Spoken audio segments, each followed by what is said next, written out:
Hello everyone. In this video lecture I am going to talk about the reproduction in human beings. यानी कि इसमें हम बात करने वाले हैं ह्यूमन बीइंग के अंदर होने वाले रिप्रोडक्शन के बारे में। तो आप लोगों को पता है कि जो ह्यूमन बीइंग के अंदर रिप्रोडक्शन होता है वो कैसा होता है, सेक्सुअल होता है। यानी कि सेक्सुअल मोड ऑफ रिप्रोडक्शन किसके अंदर होता है, ह्यूमन बीइंग के अंदर होता है। ठीक है, sexual mode of reproduction done in human being. Next है इसमें सेक्सुअल मैचुरेशन। अब सेक्सुअल मैचुरेशन क्या होता है, the period of life when production of germ cells that is ova and sperms start in body. This period of sexual maturation is called puberty. यानी कि एक stage आती है जिसे हम क्या बोलते हैं, प्यूबर्टी स्टेज कहते हैं। और उस प्यूबर्टी स्टेज को ही क्या बोलते हैं, सेक्सुअल मैचुरेशन। उसको उस पर्टिकुलर टाइम को क्या बोल देंगे, सेक्सुअल मैचुरेशन बोलेंगे।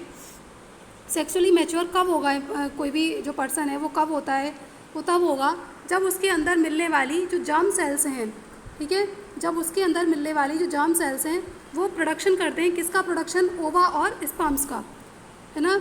जब किसी भी ह्यूमन बीइंग के अंदर या कोई जो ह्यूमन बीइंग का जो ऑफ स्प्रिंग है उसके अंदर मिलने वाली जो जर्म सेल्स हैं वो प्रोडक्शन करते हैं ओवा और स्पर्म्स का। और उस टाइम पीरियड को क्या बोलते हैं, उस टाइम पीरियड को बोलते हैं प्यूबर्टी। और प्यूबर्टी ही वो टाइम है जिसमें कि कोई भी ऑर्गेनिज्म क्या होता है, सेक्सुअली मैच्योर हो जाता है। उसी पीरियड को हम क्या बोलेंगे कि ये जो ऑर्गेनिज्म है या जो पर्टिकुलर ह्यूमन बीइंग है वो सेक्सुअली मैच्योर हो गया है। ठीक है, अब प्यूबर्टी के टाइम पर क्या क्या चेंजेस आते हैं, तो मेल में और फीमेल में अलग अलग चेंजेस आते हैं, पर फिर भी कुछ ऐसे चेंजेस हैं जो दोनों में बराबर देखने को मिलते हैं। तो इनके जो कॉमन चेंजेस हैं मेल और फीमेल में आने वाले वो ये हैं, thick hair growth in armpits. तो यानी कि आर्म पिट्स में थिक हेयर ग्रोथ हो जाती है। और साथ ही साथ क्या होगा, तो जो जेनाइटल एरिया होता है वहाँ पर भी क्या होते हैं, हेयर ग्रोथ हो जाती है। नेक्स्ट है इसमें skin becomes oily may result in pimples. तो यानी कि जो स्किन है वो कैसी हो जाती है, ऑयली हो जाती है। और मे बी पॉसिबल कि उसके ऊपर क्या हो जाए, उस ऑयलनेस की वजह से क्या हो सकते हैं, पिंपल्स भी इसमें हो सकते हैं।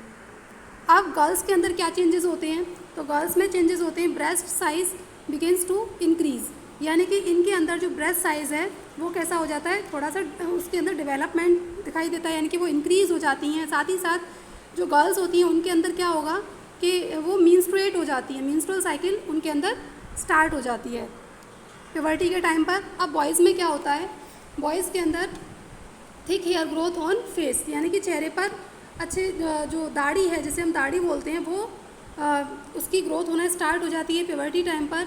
साथ ही साथ जो वॉइस है बिगिन टू क्रैक, यानी कि थोड़ी सी फटी फटी सी जो आवाज़ है बहुत ज़्यादा इसमें फटी फटी सी आवाज़ हो जाती है वॉइस की प्यूबर्टी टाइम पर।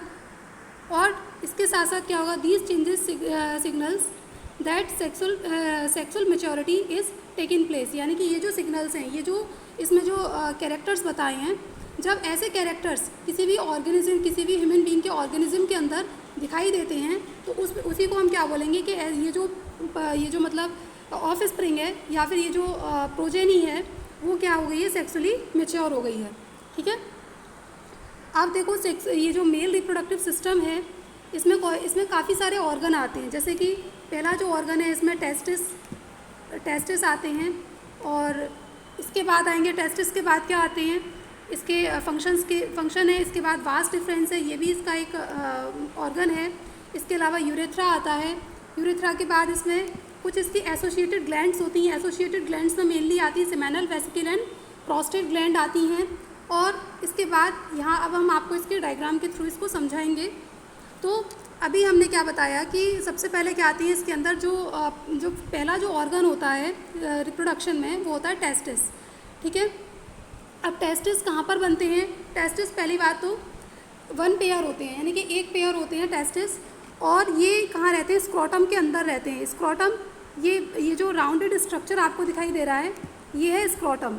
ठीक है, इस स्क्रोटम के अंदर क्या होते हैं, टेस्टिस होते हैं। और टेस्टिस यानी कि वन पेयर होते हैं, एक पेयर में ये रहते हैं। और इसके बाद क्या होता है, इस टेस्टिस से ही एक हार्मोन सिक्रीट होता है जिसे कहते हैं टेस्टोस्टेरोन। इस टेस्टिस से एक हार्मोन सिक्रीट होता है, उसे हम कहते हैं टेस्टोस्टेरोन।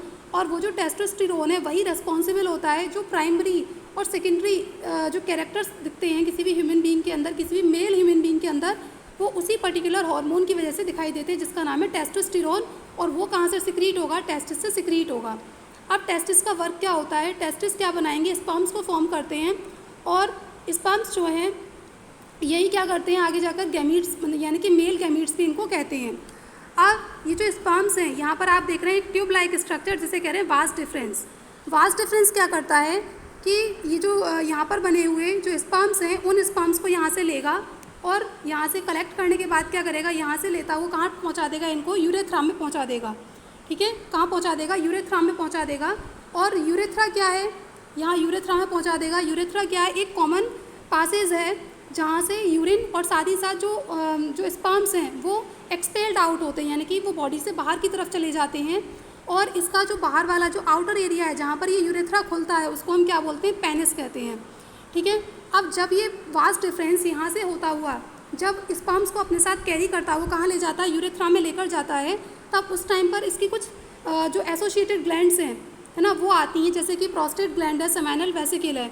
ये दो ऐसी ग्लैंड्स होती हैं। इनसे क्या होता है, इनसे एक मतलब फ्लूइड इनसे सिक्रीट होता है और वो फ्लूइड क्या करता है कि उन स्पर्म्स वो जो स्पर्म यहाँ से अपने साथ कैरी करके ये जो वास डिफरेंस लेकर आ रहा है उस फ्लूइड को स्पर्म्स के चारों तरफ लगा देती है। ठीक है, प्रोस्टेट ग्लैंड से एक फ्लूइड सिक्रीट होता है, प्रोस्टेट ग्लैंड से और साथ ही साथ सेमिनल वेसिकल से एक फ्लूइड सिक्रीट होता है और वो जो फ्लूइड है वो स्पर्म्स के चारों तरफ लग जाता है और तब उस कंडीशन में जो स्पर्म है वो किस में कन्वर्ट हो जाते हैं, सीमन में कन्वर्ट हो जाते हैं।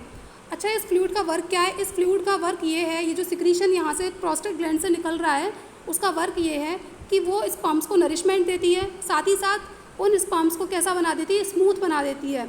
स्मूथ बनने से क्या होगा कि वो ईजिली पेनिस के थ्रू एक्सपेल्ड आउट हो जाते हैं, इसलिए ये इनका वर्क है। ठीक है, और इसके अलावा एक और इसका जो इम्पॉर्टेंट फैक्ट ये है कि जो स्क्रोटम है ये एब्डोमिनल कैविटी के अंदर एब्डोमिनल कैविटी के आउटसाइड होता है। ठीक है, एब्डोमिनल कैविटी के आउटसाइड होता है। अब ये एब्डोमिनल कैविटी के आउटसाइड क्यों होता है, इसका रीज़न ये है कि हमारी बॉडी का जो नॉर्मल टेम्परेचर है उससे कम टेम्परेचर रिक्वायर होता है इसको स्क्रोटम को। ठीक है, इसका जो टेम्परेचर है बॉडी टेम्परेचर के कंपैरिजन में थोड़ा सा कम रहता है। क्यों कम रहता है, कम इसलिए रहता है जिससे कि टेस्टिस ईजीली स्पर्म्स को फॉर्म कर सकें। अगर इसका टेम्परेचर भी हमारी जो बॉडी का और जो जैसा टेम्परेचर उसके जैसा ही रहेगा तो यहाँ पर जो स्पर्म्स हैं वो फॉर्म नहीं हो पाएंगे, इसलिए इसको कम टेम्परेचर की रिक्वायरमेंट होती है।